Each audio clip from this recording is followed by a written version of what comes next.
आपल्या सांगतेकडे जाताना एक प्रश्न असा विचारावा वाटतो की म्हणजे गाण्याबरोबरच तुमचा आत्ता एक नवीन सिनेमा आलाय OTT प्लॅटफॉर्मवर, जरा त्याविषयी ऐकायला आवडेल. म्हणजे तिकडे कसं काय तुमचं पदार्पण झालं? पदार्पण म्हणजे संगीत नाटकातल्या अभिनयाचा मला खऱ्या अर्थानं कुठे उपयोग झाला तर तिथे उपयोग झाला.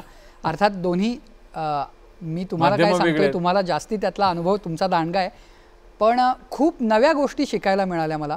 द डिसायपल असं त्या चित्रपटाचं नाव आहे. चैतन्य ताम्हाणे ज्यांनी कोर्ट मूव्ही डिरेक्ट केलेली होती त्यांचाच हा चित्रपट आहे. संपूर्ण शास्त्रीय संगीतावर आधारित असा चित्रपट आहे. आणि आपल्याला माहिती आहे जयपूर अत्रवली घराण्याचे पंडित अरुण द्रविड त्यांनी त्यामध्ये मुख्य भूमिका केली आहे. माझे मित्र आदित्य मोडक हे त्या चित्रपटामध्ये मुख्य भूमिकेत आहेत.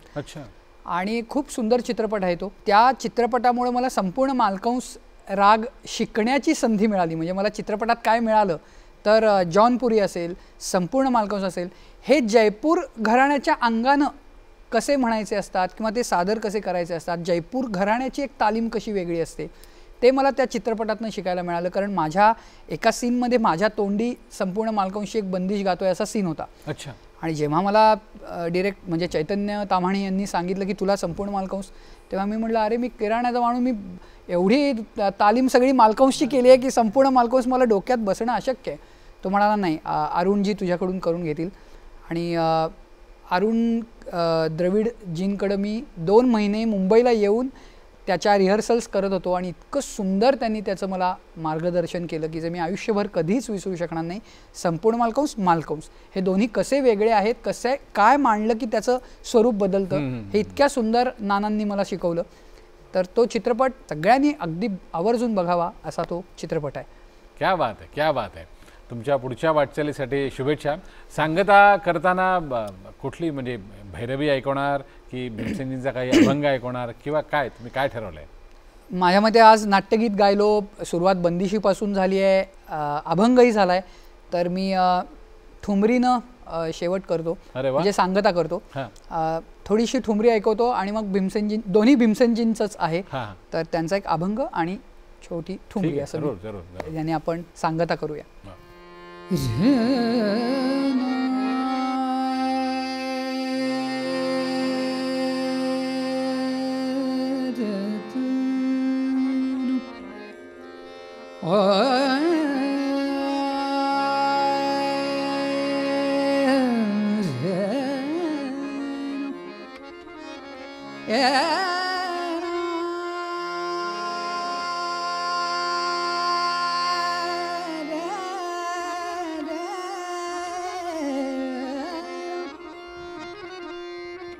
क्या बात है.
क्या बात है.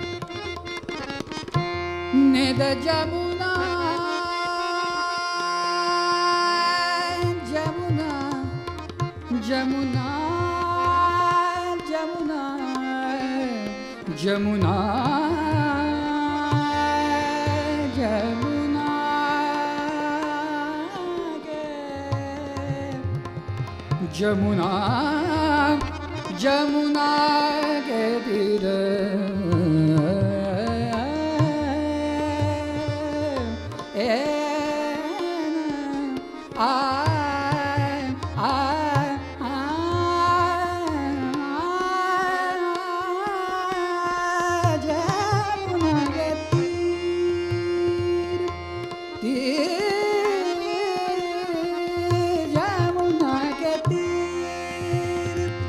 जमुना के तीर जमुना के तीर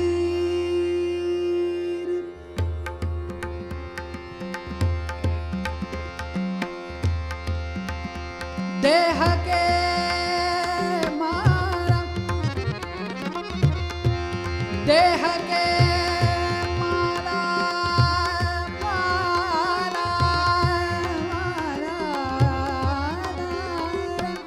देह के माला तिलक और छाप नहीं किस काम का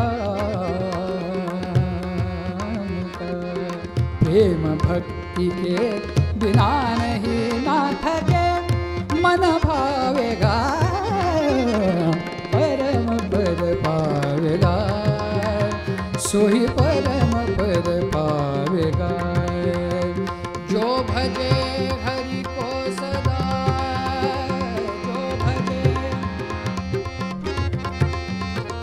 जो भजे हरि को सदा जो भजे हरि को सदा जो भजे हरि को सदा जो भजे हरि को सदा जो भजे हरि को सदा जो भजे हरि को सदा जो भजे हरि हरि हरि हरि जो भजे हरि को सदा सदा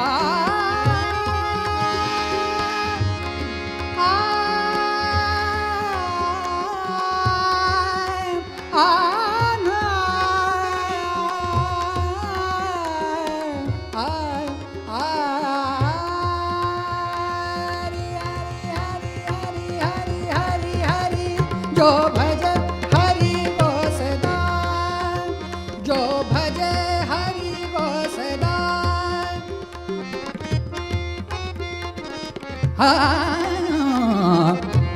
हरि को सदा सोही परम पद पावेगा सोही